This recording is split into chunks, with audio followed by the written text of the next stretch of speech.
Hey, everybody. Welcome into the back room. I'm Andy Ostroy. We have Ruth Ben-Ghiat back with us. We'll chat with Ruth in just a moment. But first, thanks for tuning in. We appreciate you listening, and we'd love to hear your comments. So email us at backroomandy@gmail.com and or post on our social media, and we'll read some feedback next time. And if you like the podcast, please rate and review and follow or subscribe, and you'll be notified every time we post a new episode. So, Ruth Ben-Ghiat is professor of history at New York University. She writes about fascism, authoritarianism, and propaganda. She is the recipient of Guggenheim and other fellowships. She's an advisor to Protect Democracy. She's an MS Now opinion columnist and television commentator, and publishes Lucid, a newsletter on threats to democracy. Her book, Strongmen, Mussolini to the Present, looks at how illiberal leaders use propaganda, corruption, violence, and machismo, and how they can be defeated. Ruth, welcome back into the back room. Thank you. I'm delighted to be speaking with you again. Well, it's a good thing you said the word delighted, because I really want to break that down a little bit. You were here last on the podcast 6 months ago, and at that time you expressed a bit of optimism about the autocratic threat from Donald Trump, which was a pretty marked change from how you felt early in the second term, especially right after the election. So here we are almost in June. How are you feeling now? Same, or are you back to fearing the worst? Well, I'm still optimistic because what is going on in our country with the over-the-top corruption, the naked, transformation of government into an institution that protects Donald Trump and his cronies and makes the wealthy wealthier. I think people are waking up. Also, the war, very badly planned, classic autocratic war on Iran, which is producing nothing but lost lives. We're coming up on Memorial Day. And so I feel like people are waking up, and more people will wake up to the reality of this thieving, violent administration. So let's talk about the corruption for a second, because there's some pretty big news this week. We witnessed the creation of Trump's $1.776 billion slush fund, the IRS immunity settlement. I'll use the word settlement loosely. How does that level of corruption, that blatant, shameless, out in the open, no accountability corruption, how does that compare with autocratic regimes around the world? So one of the hallmarks of this government is that they're moving very fast.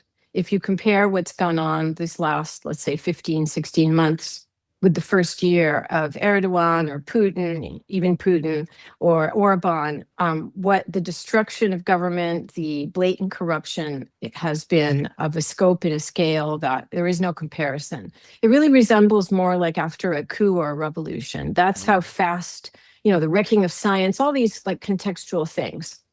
So it's as though they are just grabbing everything they can, and they are giving Americans a civic education in the purpose of autocratic government, because autocrats are not, they don't consider governance the same way Democrats do.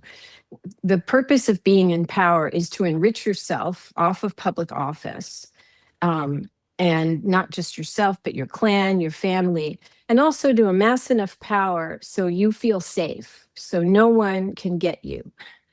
And these recent developments where, the IRS cannot audit or go after or investigate Trump's businesses, his family, that's part of it. And then Trump, leave it to Trump, who's very litigious, like a lot of autocrats, to sue his own government so he could force a settlement. And this is more of the shakedowns.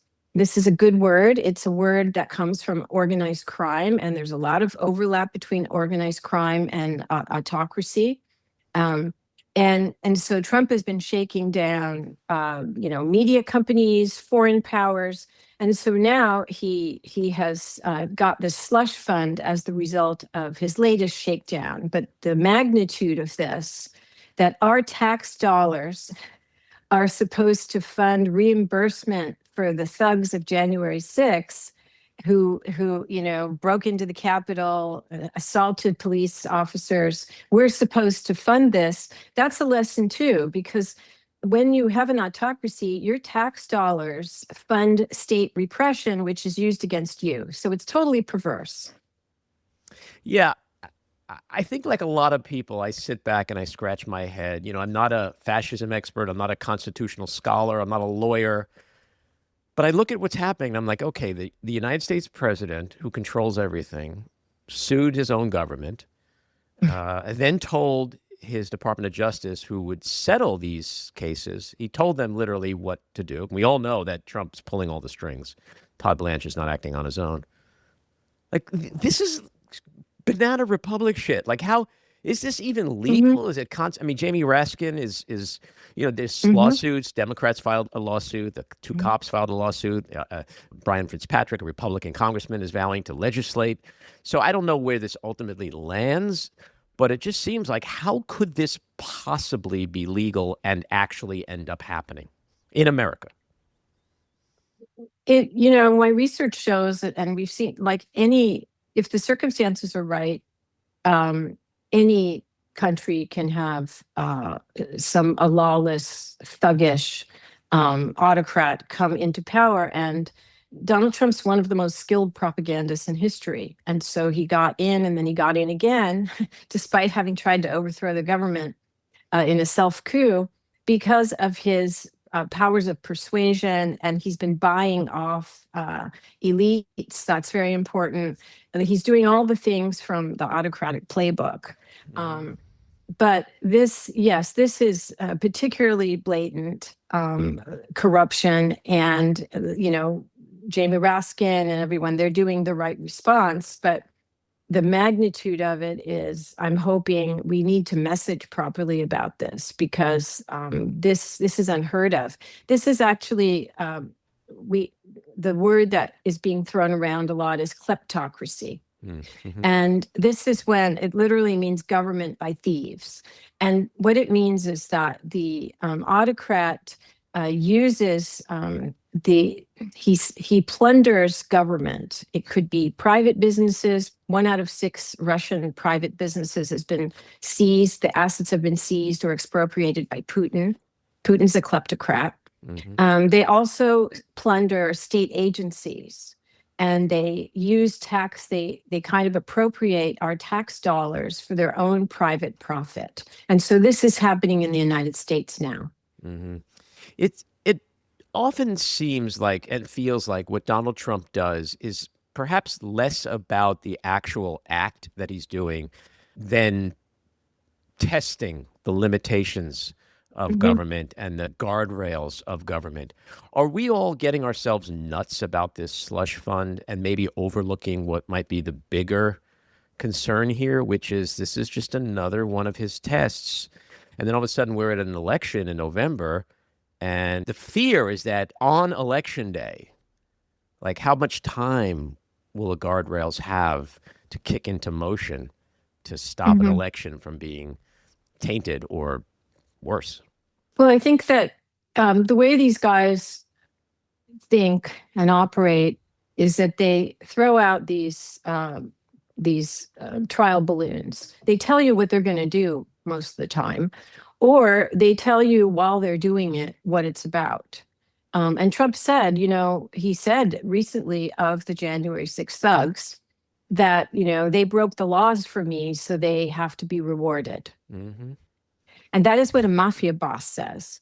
So he feels very empowered now, but it's very important that you push back. Civil society pushes back every single time, not only for the historical record, because there have been many cases where legal resistance has stopped or slowed down the lawlessness and the corruption.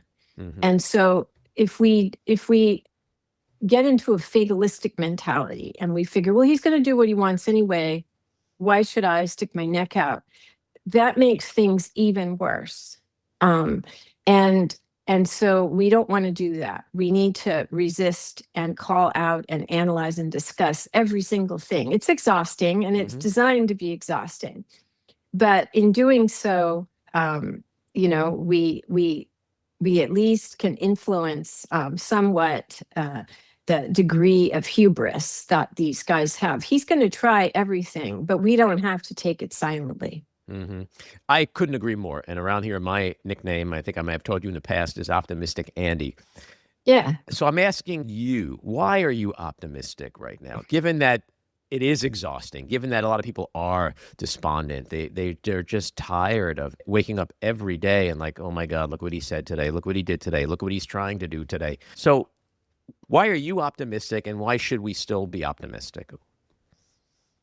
Because so just as I said before, that the speed and scale of what they're doing, the wrecking America, the goal is to wreck America as a multiracial democracy. So they're doing that fast.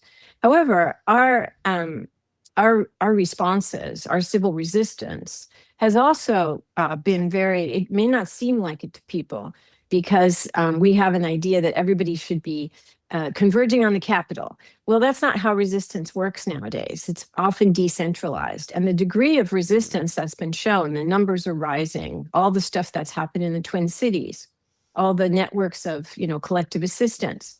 That's also unusual to see in the first year or so of an authoritarian onslaught. So I believe that's going to grow as circumstances get more difficult.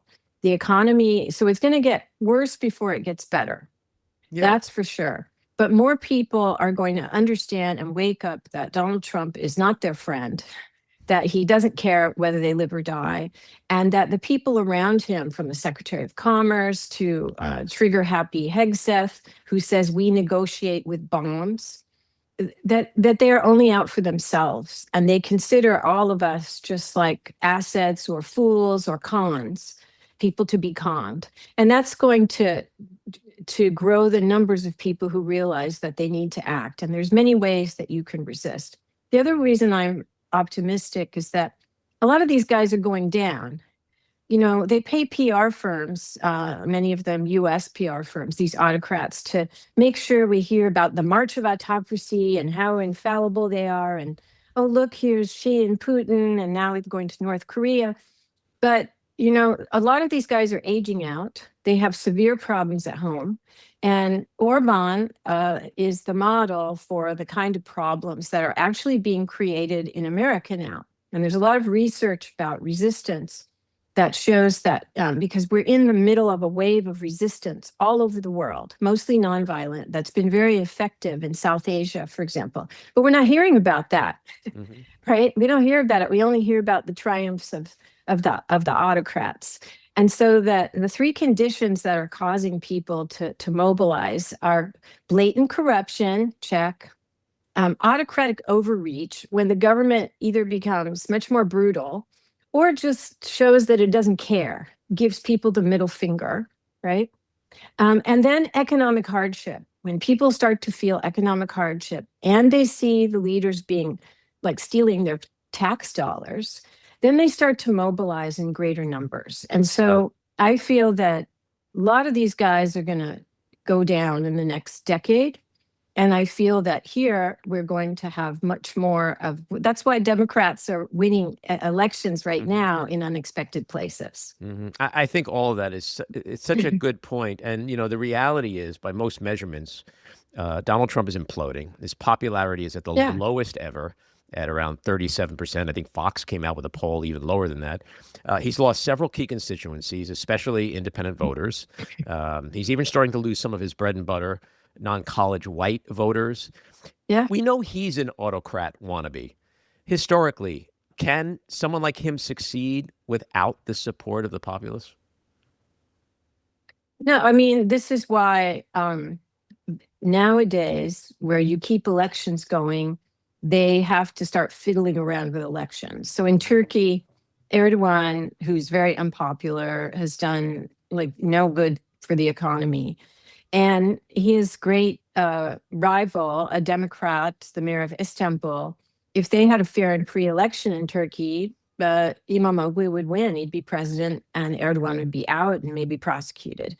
So Erdogan tried everything to keep Imamoglu from running for office. And then in March, he jailed him. So that's what they do. They're desperate because they know that if they had free and fair elections, they'd be going down. right? And so today, when you keep elections going, these autocrats actually are much more fearful of their people. Trump is afraid of us, and that's why he's obsessed with his bunker. It's very important for people to understand how fearful these guys are. Half of what they do is about self-preservation, and they're running scared. And the Washington Post did a kind of data-driven analysis of Trump's speeches over the last months.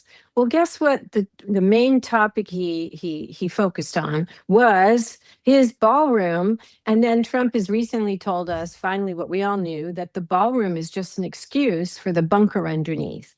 So in my book, Strongmen, I have a chapter called Endings, and I literally talk about when they start getting so paranoid and so unpopular that they start thinking about their bunkers.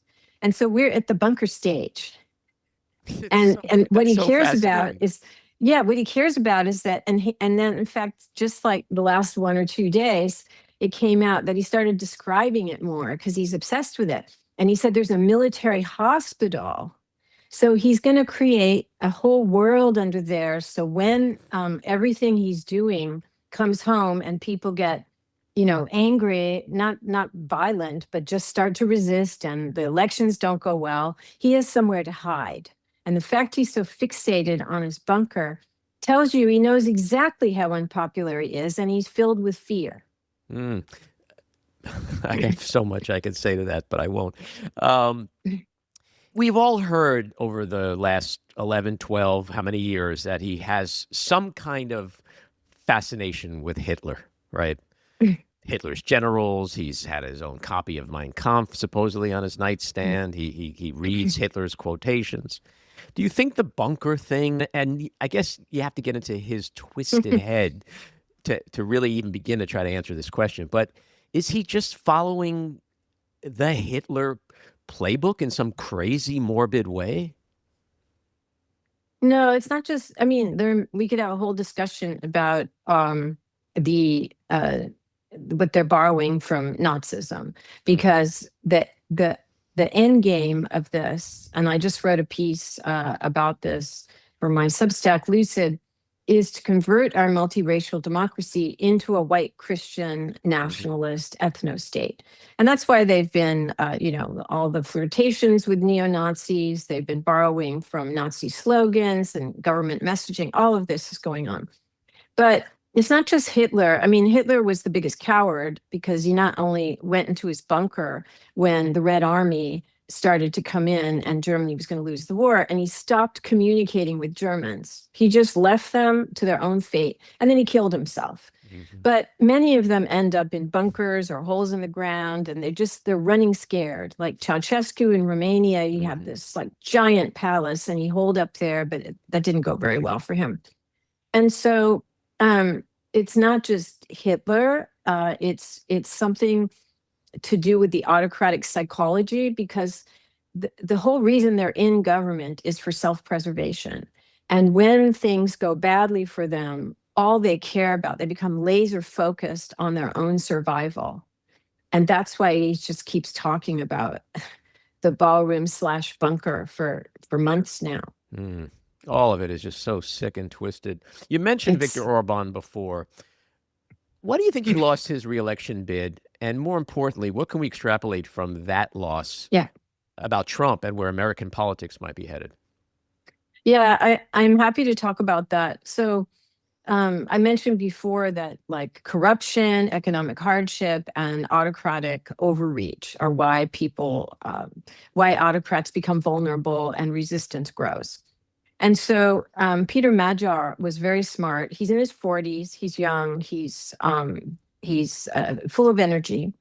And so he was able to message about corruption very effectively. Hungary had become one of the most impoverished nations in the whole EU. Public education was in shreds. So people's lives had gotten much worse. But the main thing he did, this is a lesson for us, because we're here, we're independent media, we have our shows and our Substacks and things. And that's very important because we hear about media capture, and people can be fatalistic and think, oh yeah, all the big networks have been converted into Trump loyalist things. Well, it was even worse in Hungary. It was so bad that in the preceding two elections, the opposition candidates for president, they didn't even get their messages heard outside the big cities. It's as though you had a blanket of Fox and Fox allies, and they didn't even give airtime to the opposition candidate. That's how bad it was. So what did Magyar do? For 2 years, he decided to break through this by going to where the people are, going where the voters are. And he did this crazy tour, which he called the Million Step March. And he went all over rural Hungary, little towns, little cities, but mostly rural. He went to almost all the parishes. He went there repeatedly. So it wasn't just like showing up once and then never showing up again. So he could do this because he's young and it was very smart. And so this was actually important to his victory. And so now we have data on this. If you overlay the places that voted for him with the villages and small towns where he visited, it's a match. Mm. So he got around this media blackout by physically going to where they were. And, other people have done this. In a miniature, Mamdani did this. He walked the length of Manhattan. Remember that? Mm-hmm. And while he was there, he met a lot of Trump voters and he converted a lot of them. And so Imamoglu did this in Turkey. He walked around Istanbul and he hugged Erdogan voters and he won in a landslide. Mm-hmm. So this kind of campaigning in person, the hugging, the shaking hands, the showing up, showing that you care, it really works, I think, also because people have a fatigue now with the digital world. And they want in-person embodied encounters. And I think that's something, we're a much bigger country, but it's something that everybody can do to some extent, every candidate. Mm-hmm. How did he get around his former alignment with Orban? Well, in a way, he messaged it. It could have been a liability and people could have not trusted him, but he had a series of talking points, which are when a country has been so ravaged by corruption, by lawlessness, and when the head of state is so aligned with Putin, and so who is a threat right on, right next door, right there, practically.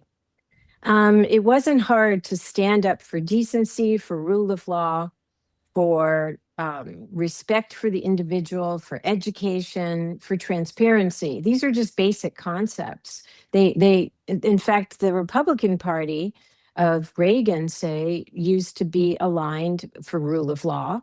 They weren't out there, descending upon the Capitol and threatening to kill the vice president, right? Like MAGA did with Mike Pence. Mm-hmm. So Magyar was able to have this baseline democratic with a small d values, and he messaged that very effectively. And so even though he had a whole history with Orban, he gained the trust of people. And I also think that's why he went in person and he spent 2 years selling himself to the Hungarian people. It sounds like such a simple roadmap for a Democrat who wins the nomination in 28, right? Mm-hmm. I mean, we're not discussing complicated things here. Get out and meet the people, right? Kiss babies, shake hands. Yeah, and the Democratic Party here needs to decide on a few messaging that's values driven. And again, it's not hard because you have these criminals in office who are ripping us off. They're using our own tax dollars to brutalize us, to send people to Eswatini, American citizens disappearing, stealing our tax dollars so that he and his family can become multi-billionaires. It's not difficult to campaign for justice, respect, dignity, transparency, and have a kind of baseline program that it's hard that this is such a giant party, and it's much harder than in other countries where you have multiple parties, but they could do that easily. It's not rocket science, as you say. And I sincerely hope that they start to do this and have a different approach to campaigning as well as their platform. Yeah. Well, you mentioned Mamdani. He's an example of doing just that. He connected with people by getting out. And he still does it as mayor. He's still doing it. He's still doing it. I mean, that kind of connection, that's what it's about. Yeah, we're getting a whole lesson in basically, government should work for the people. And elected representatives are elected by us. Our vote is our voice, and they represent us. And government is supposed to be people oriented. And you have a contract when you take office as you have a contract when you take office as an elected representative to serve the people who elected you, not rip them off. So Mamdani, what he's been doing is very smartly showing how government is working for the people who elected him, fixing potholes, creating bike lanes, having transparency in government, and that kind of thing. And again, it's not so difficult, but it's been done only partially in the past. And now we have somebody who is completely inverting this and saying government is for me to get rich and rip you off. So I'm hoping that more Americans will understand the stakes of this other model of governance, autocratic, and finally wake up to what they used to take for granted about our democracy. Yeah, it makes you think back to Hillary Clinton's campaign. I mean, I love Hillary. I was with her then. I'm still with her in many ways. But when you think about how, I think it was Michigan, like there were states she never even went to on the campaign trail. And you think about that today, based on stuff we're talking about, like, what was she thinking, right? Like, how do you run for president and not go to a swing state once? So yeah, I think I agree with you. I hope the Democrats in 28, whoever becomes a nominee, just understands that what politics and politicking is really all about, how to reach people. I feel your pain, that whole thing. Well, the Democrats created the opportunity for Trump. He read the political marketplace. He's a marketer. And a lot of the most successful autocrats have been journalists. They come from TV, like Berlusconi, or they had branding experience. Bukele, who's wildly popular and extremely dangerous in El Salvador, guess what his job was before he went into politics? He worked in advertising, and you see it.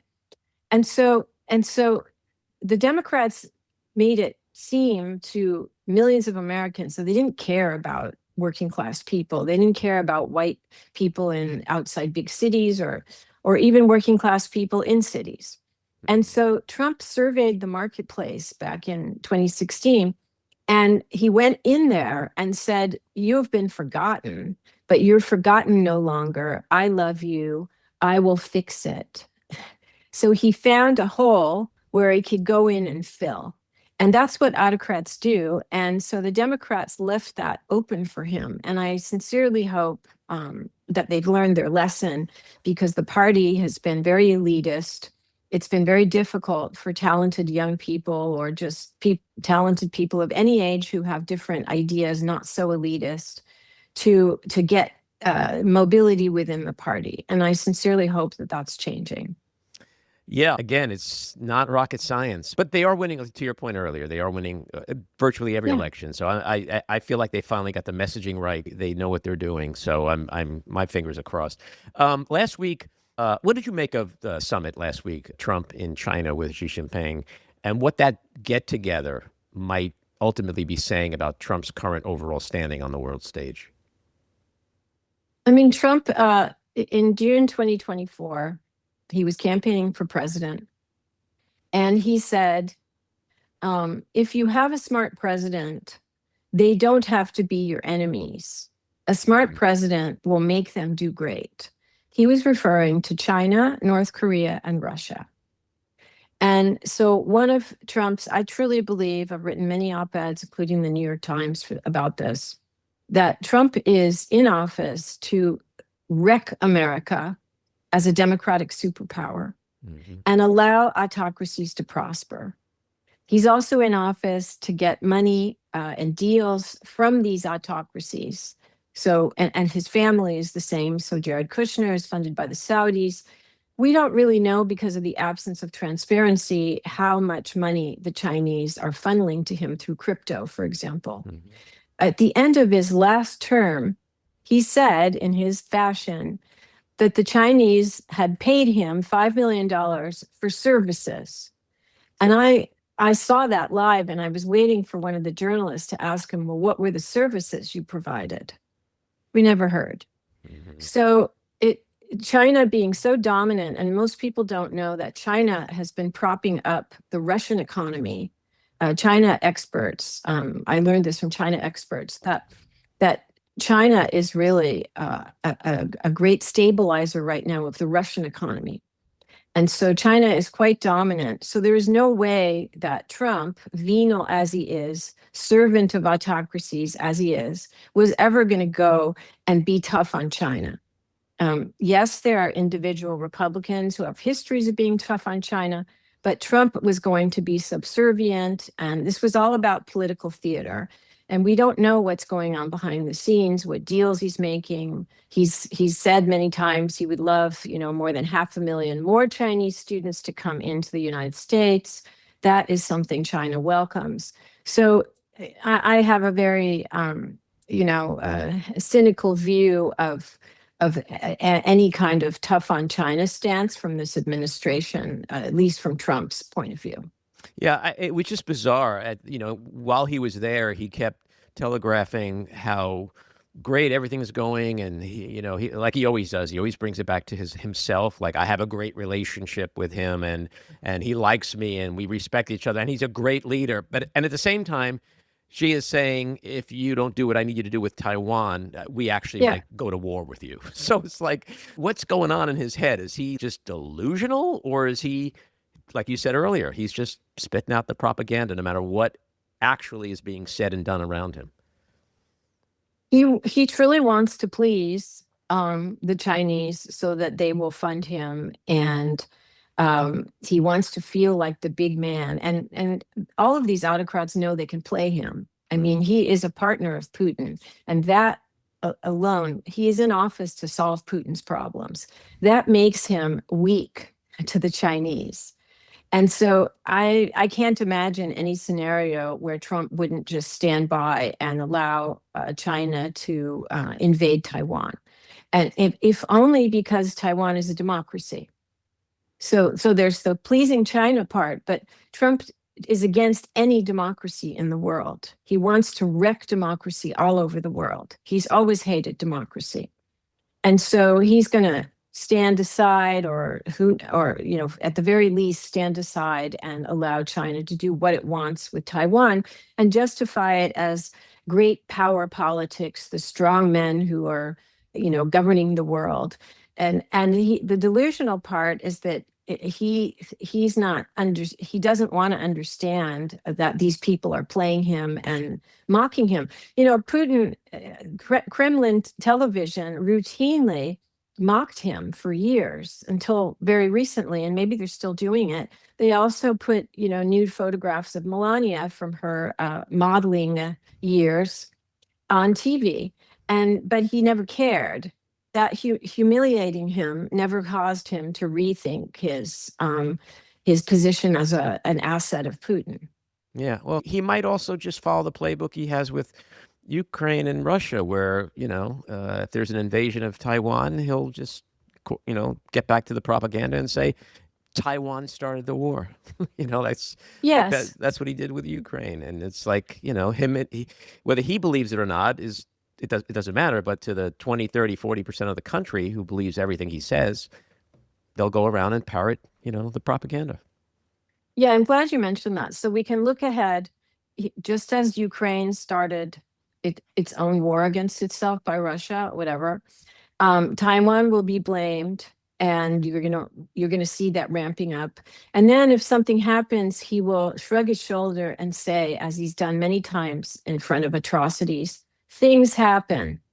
That's a great autocratic line, because these are amoral people. Right. Erdogan said, when the earthquake came in 2023 in Turkey, and it was a total catastrophe, and Erdogan's line was that things happen in life. So that's what we can expect from him. Well, it's like that. I forget exactly what the specifics were, but when the reporter was asking him a few years back about maybe it was Russia and Ukraine, and his response was, "We kill people too." Yes. And it was like, that's your answer? Yes. Well, if you're amoral and you also admire people, you admire leaders who have the power to kill people and have immunity and that no one can touch them, that's the kind of answer you give. Yeah. Ruth, always fascinating stuff. I will eagerly await the next one. Me too. Take care. This episode was produced and edited by me, Andy Ostroy. It was co-produced by Maddie Rosenberg and Jen Hammoud for Radio Free Rhinecliff, with additional editing by Maddie Rosenberg, music by Andrew Hollander, and graphic design by Cricket Lengale. And with a special thanks to our sponsor, The Epicurean. Again, thanks for listening. Please rate and review wherever you get your podcasts, and subscribe to the Backroom with Andy Ostroy YouTube channel, where you can watch full videos of our interviews. See you next time.